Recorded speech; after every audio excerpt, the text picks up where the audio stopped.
This is Jyotsna. Welcome to reminder study. आज हम जो टॉपिक करेंगे वो है आपका हेलो एल्केन्स और हेलो अरीन से। ये बहुत छोटा सा टॉपिक है लेकिन बहुत इंपॉर्टेंट है।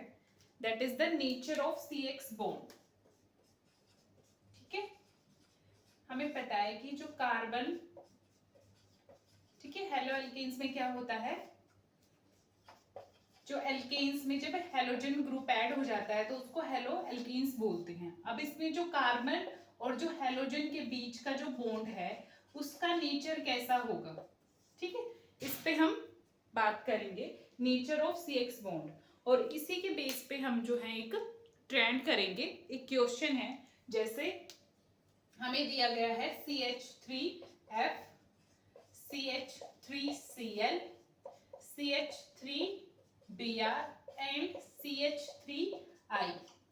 अब यहाँ पे ये आपको क्वेश्चन गिवन है और इसमें आपसे बोला गया है कि आपको जो है इसकी bond enthalpy, okay, bond enthalpy, bond length and dipole moment जो है उसको अरेंज करना है कि किसकी सबसे ज्यादा और किसकी सबसे कम।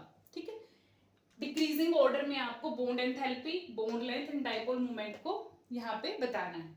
तो आपको उससे पहले समझना होगा कि जो कार्बन जो यहाँ पे मैंने लिखा हुआ है, जैसे CH3F है, ठीक है, जो CH3F है यानी कि कार्बन और जो हेलोजन के बीच का जो बॉन्ड है उसका नेचर कैसा होगा।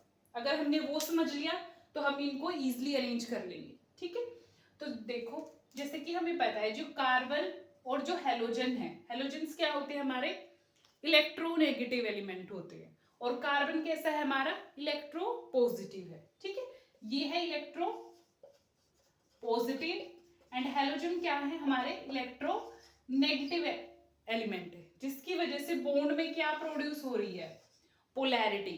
ठीक है, जब भी कोई पॉजिटिव एंड नेगेटिव चार्ज के बीच में जब बॉन्ड बनता है तो वहां पे पोलैरिटी इंड्यूस्ड होती है, पोलैरिटी इंड्यूस्ड होती है। ठीक है, क्योंकि यहाँ पे पार्शियल पॉजिटिव चार्ज है और पार्शियल नेगेटिव चार्ज है, जिसकी वजह से ये बॉन्ड क्या हो रहा है, पोलर बॉन्ड बन रहा है।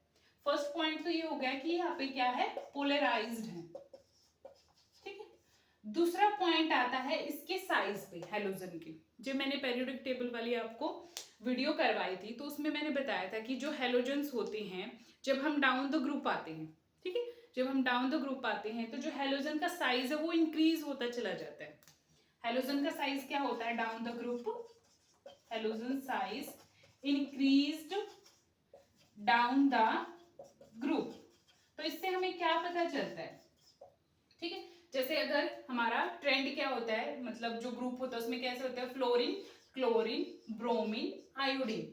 हम डाउन द ग्रुप आ रहे हैं तो साइज जो वो इंक्रीज हो रहा है। तो सबसे छोटा साइज किसका होगा, फ्लोरीन का, और सबसे बड़ा साइज किसका होगा, आयोडीन का।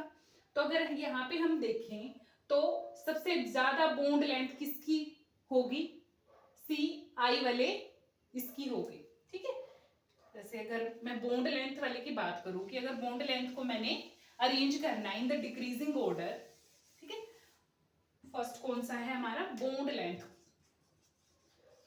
तो वो हम इजिली कर सकते हैं क्योंकि हमें पता है कि डाउन द ग्रुप जो है वो हेलोजन की लेंथ जो है वो साइज जो है वो इंक्रीज होता चला जाता है। तो सबसे बड़ा साइज आयोडीन का है, तो कार्बन और आयोडीन के बीच का जो बॉन्ड होगा वो सबसे ज्यादा होगा।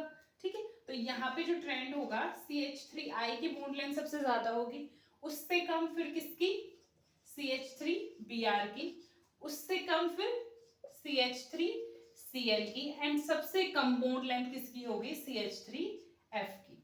ठीक है, ये तो ट्रेंड है बॉन्ड लेंथ के लिए। अगर हम बात करें बॉन्ड एंथैल्पी की तो इसका अपोजिट हो जाएगा।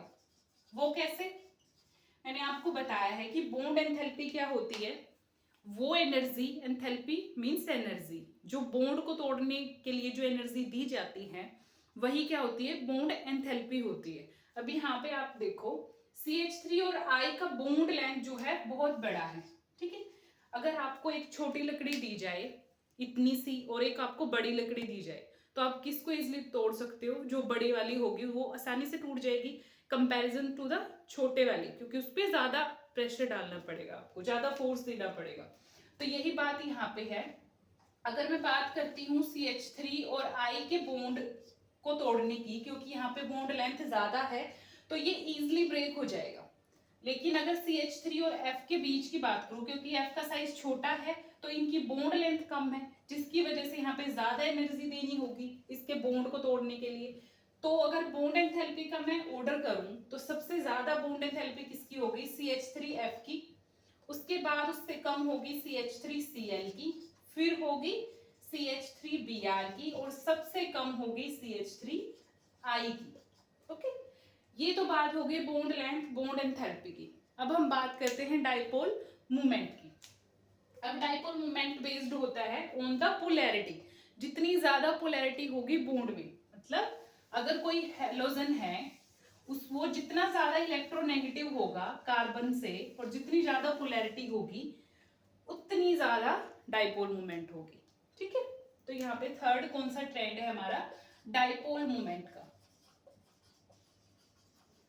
डाइपोल मोमेंट का। तो इसके लिए हम देखेंगे पोलैरिटी। अब देखो जो टॉप पे है fluorine, chlorine, bromine, iodine. Fluorine जो है सबसे ज्यादा इलेक्ट्रोनेगेटिव है, यानी कि सबसे ज्यादा नेगेटिव चार्ज किस पे है? फ्लोरीन पे। और सबसे कम इलेक्ट्रोनेगेटिव चार्ज किस पे है? आयोडीन पे। ठीक है, अगर मैं इसके कार्बन और फ्लोरीन की बात करूं और कार्बन और आयोडीन की बात करूं तो ज्यादा इलेक्ट्रोनेगेटिव कौन है इनमें से? फ्लोरीन है। तो ज्यादा पोलैरिटी कौन से बॉन्ड में होगी? CH3F वाले में होगी as comparison to this iodine, और ये दो तो बीच में इंटरमीडिएट होंगे। ठीक है, तो सबसे ज्यादा डाइपोल मोमेंट जो है किसकी होगी? CH3F की। उसके बाद किसकी आएगी? CH3Cl की, देन CH3Br, और फिर होगी CH3I की। तो ये था trend for the bond length, bond enthalpy and dipole moment. कभी कभी डायरेक्ट क्वेश्चन आ जाता है, आपको ये वाली जो है दे देंगे कार्बन और एक्स वाला जो, और पूछ लेंगे कि बॉन्ड लेंथ बताइए, उसका इंक्रीजिंग या डिक्रीजिंग ऑर्डर बताइए, या फिर बॉन्ड एंथैल्पी का बताइए, या डाइपोल मोमेंट का बताइए। तो ये आपने, अगर आपको नेचर पता होगा कि C और X का बॉन्ड का नेचर कैसा है, तो आप इजिली इसको कर सकते हैं। तो ये था छोटा सा टॉपिक। इसके नेक्स्ट हम जो है कुछ रिएक्शंस करेंगे haloalkanes and haloarenes. अगर आपको वीडियो पसंद आई तो वीडियो को लाइक कीजिए और शेयर कीजिए। Thank you so much.